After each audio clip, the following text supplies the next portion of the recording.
গভীর জঙ্গলের দৃশ্য। ওই জঙ্গলের ভিতরে একা একটা মেয়ে ঘুরে বেড়াচ্ছে। কিছুক্ষণ পর 3টা লোক ওই মেয়েটাকে দেখতে পায়। পিছন থেকে তারা মেয়েটার দিকে আগাতে থাকে। তারপর মেয়েটাকে ধাওয়া করে তারা। জোরে দৌড়তে গিয়ে মেয়েটা মাটিতে পড়ে যায়। এক পর্যায়ে তারা মেয়েটাকে ধরে ফেলে। তারপর মেয়েটাকে ঘাড়ে করে তুলে জঙ্গলের ভিতরে ছোট একটা রুমে নিয়ে যায় তারা। বুঝতে বাকি থাকে না মেয়েটার সাথে কি হতে চলেছে। ওই লোকগুলো খুবই জঘন্যভাবে মেয়েটাকে ধর্ষণ করে। অত্যাচার সহ্য করতে না পেরে মেয়েটা সেখানেই মারা যায়। এরপর ওই 3জন লোক জানতে পারে মেয়েটা অন্তঃসত্ত্বা ছিল। এটা জানতে পেরে তারা খুবই ভয় পেয়ে যায়। এর কারণ হলো তারা এটা মান্য করে যে যদি কোনো অন্তঃসত্ত্বা মেয়ের খারাপভাবে মৃত্যু হয় তাহলে তারা আত্মা প্রেতাত্মা হয়ে প্রতিশোধ নেয়। তাই নিজের জীবন বাঁচাতে ওই লোকগুলো মেয়েটার ঘাড়ে বিশেষ পূজা করা একটা লোহার প্যারেক্ট পুঁতে দেয়, যাতে মেয়েটার আত্মা বিলীন হয়ে যায়, কখনো ফিরে না আসতে পারে। এরপর মেয়েটার লাশ তারা মাটিতে পুঁতে ফেলে। কিন্তু বহু বছর পরে একটা কনস্ট্রাকশন সাইটে কাজ করতে থাকা শ্রমিকরা ওই মেয়েটার লাশ খুঁজে পায়। আজব বিষয় হচ্ছে এত বছর পরও মেয়েটার লাশ এতটুকু পচেনি, আর তার ঘাড়ে ওই প্যারেকটা এখনও পোতা আছে। এটা দেখে ওই কোম্পানির মালিক বলে, এই বিষয়টা তাড়াতাড়ি শেষ করো, কারণ মালিক চাচ্ছে না কোম্পানির সুনাম নষ্ট হোক। মালিক শ্রমিকদেরকে বলে, লাশটা পিছনের পাহাড়ে নিয়ে পুঁতে ফেলো। কিন্তু শ্রমিকরা লাশটা দেখে বুঝে ফেলে এটা কোনো সাধারণ লাশ নয়। তাই তারা লাশটা পুড়িয়ে ফেলার সিদ্ধান্ত নেয় এবং এই দায়িত্ব আপাং নামের একজন শ্রমিককে দেওয়া হয়। কিন্তু আপাং মনের দিক থেকে একজন ভালো মানুষ ছিল। মেয়েটাকে দেখে তার নিজের মেয়ের কথা মনে পড়ে যায়, তাই সে লাশটাকে পুড়িয়ে ফেলার সাহস করে না। বুদ্ধি করে আপাং 2টা কবর খোঁড়ে। একটাতে কাঠ দিয়ে আগুন জ্বালিয়ে মালিককে বলে সে লাশটা পুড়িয়ে ফেলেছে। পরে মেয়েটার সম্মানে লাশটাকে অন্য কবরে দাফন করে সে। কিন্তু দাফন করার পূর্বে আপাং ওই লোহার প্যারেকটাকে উঠিয়ে ফেলে, কারণ আপাং মনে করে এটা মেয়েটার জন্য যন্ত্রণাদায়ক। যখনই আপাং প্যারেকটা তুলে ফেলে তখনই মেয়েটার আত্মা মুক্তি পেয়ে যায়, আর মেয়েটার আত্মা আপাংকে পিছু করে তার হোস্টেল পর্যন্ত চলে আসে। মেয়েটা এত বেশি রেগেছিল যে সে খুবই ভয়ঙ্কর হয়ে ওঠে। সবার প্রথমে মেয়েটা সিকিউরিটি গার্ডকে মেরে ফেলে। এরপর একজন শ্রমিক খাবারে একটা লোহার প্যারেক পায়, যেটা দেখতে ঠিক ওই প্যারেকের মতো ছিল যেটা ওই মেয়েটার ঘাড়ে পোতা ছিল। এটা দেখে একজন গার্ডের সন্দেহ হয়। সাথে সাথে সে আপাংয়ের কাছে গিয়ে জিজ্ঞাসা করে সত্যি কি সে বডিটা জ্বালিয়ে দিয়েছে। তো গার্ডকে এত ভীতু দেখে আপাং বুঝে যায় কিছু না তো কিছু হয়েছে। তখন আপাং সত্যিটা গার্ডকে বলে দেয়।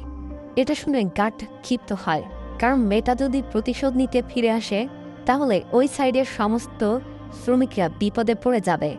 তাই ওই গার্ড সিদ্ধান্ত নেয় সে আবারও ওই পাহাড়ে যাবে এবং কবর খুঁড়ে ওই মেয়েটার লাশ পুড়িয়ে ফেলবে। তবে এই কথাগুলো ওই মেয়েটার আত্মা শুনে ফেলে। পরদিন যখন তারা ওই কবর খুঁড়ে তখন দেখতে পায় সেখানে ওই মেয়েটার লাশটা নেই। এটা দেখে তো ওই গার্ড হুঁশ হারিয়ে ফেলে। নিজের জীবন বাঁচানোর জন্য সে ভাবে শক্তিটা কোম্পানির মালিককে বলে দিবে এবং সবাই মিলে লাশটা খুঁজে বের করে সেটা পুড়িয়ে ফেলবে। কিন্তু গার্ড তো জানে না যে ওই মেয়েটার আত্মা সবকিছু শুনে ফেলেছে, আর যে তার লাশ পুড়িয়ে ফেলতে চায় সে কি তাকে ছেড়ে দিবে। তাই যখন গার্ড মালিকের সাথে দেখা করতে যাচ্ছিল তখন ওই মেয়েটির আত্মা ওই গার্ডকে আক্রমণ করে এবং তাকে মেরে ফেলে। কিছু সময় পর যখন শ্রমিকরা গার্ডের দেহ বিভৎস অবস্থায় দেখতে পায় তখন তারা ঠিক করে পুলিশকে এবং ওই গার্ডের পরিবারকে সবকিছু বলে দিবে।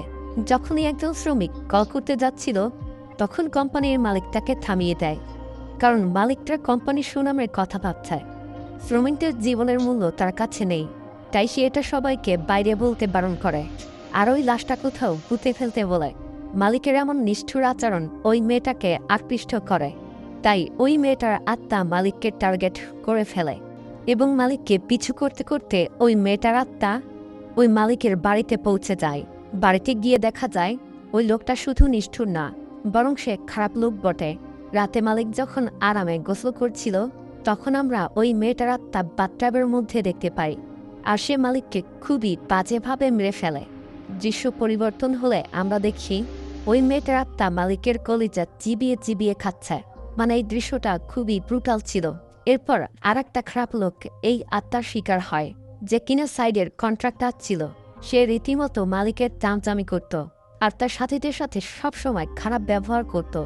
তার মানে সে মানুষের স্ট্যাটাস বুঝে কথা বলতো, শ্রমিকদেরকে সবসময় কম খাবার দিত আর নিজে ভরপুর বা রয়্যাল খাবার খেত, যা দেখে একজন শ্রমিক প্রতিবাদ করে। তাই রেগে গিয়ে ওই লোকটা ওই শ্রমিকের খাবার ফেলে দেয়। খাবার ফেলে দিয়ে যখন নিচে খেতে বসে তখন তার গলায় কিছু একটা আটকে যায় আর সে শ্বাস নিতে পারছিল না। তো মরতে মরতে ওই লোকটা বেঁচে যায়।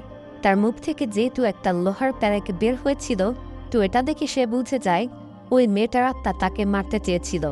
পরদিন সে নিজেকে বাঁচাতে একজন কবিরাজ বা ওঝা টাইপের কাউকে নিয়ে আসে। সবকিছু শুনে কবিরাজ বাবাজি বলে, যেহেতু প্যারেক বের করার কারণে মেয়েটার আত্মা মুক্তি পেয়েছে, ঠিক একইভাবে যদি ওই প্যারেকটা মেয়েটার গায়ে ঢুকিয়ে দেওয়া হয় তাহলে হয়তো তার আত্মা আবার বন্দী হয়ে যাবে। কিন্তু এই কাজটা অত সহজ ছিল না। তো কবিরাজ বাবাজি এই কাজ ঠিকমতো করতে পারে না, যার জন্য মেয়েটার আত্মা ওই কবিরাজকে মেরে ফেলে। কন্ট্রাক্টর যখন সেখানে পৌঁছায় তখন দেখে কবিরাজ মারা গিয়েছে।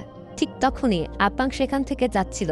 কন্ট্রাক্টর ভাবে সে কবিরাজকে হত্যা করেছে, তাই সে কবিরাজকে খুন করার দায়ভার আপাংয়ের উপর চাপায় আর বলে সে কবিরাজকে খুন করেছে। যখন কন্ট্রাক্টর আপাংকে মারতে যাচ্ছিল তখনই ওই মেয়েটার আত্মা সেখানে চলে আসে আর তার হাত ধরে ফেলে, আত্মাকে জোরে নিচে ফেলে দেয়। তারপর ওই মেয়েটার আত্মা কন্ট্রাক্টরের গলা চেপে ধরে আর তাকে মারার চেষ্টা করতে থাকে। ভিতু আপাং সেখানে একটা প্যারেক পড়ে থাকতে দেখতে পায়, তাই সে ওই প্যারেকটা মেয়েটার ঘাড়ে ঢুকাতে যায়, এটা ভেবে যে তার আত্মা আবারও বন্দী হয়ে যাবে। কিন্তু যখনই আপাং ওই মেয়েটার দিকে তাকায় তখনই তার হৃদয় গলে যায় আর সে এটা করতে পারে না, কারণ মেয়েটার চোখে তার যন্ত্রণা এবং তার সাথে ঘটে যাওয়া খারাপ ঘটনা দেখতে পায়। আপাং যেহেতু কিছুই করছিল না তাই কন্ট্রাক্টর তাকে লাথি মেরে ফেলে দেয়, যা দেখে ওই মেয়েটা কন্ট্রাক্টরকে খুবই বাজেভাবে মেরে ফেলে।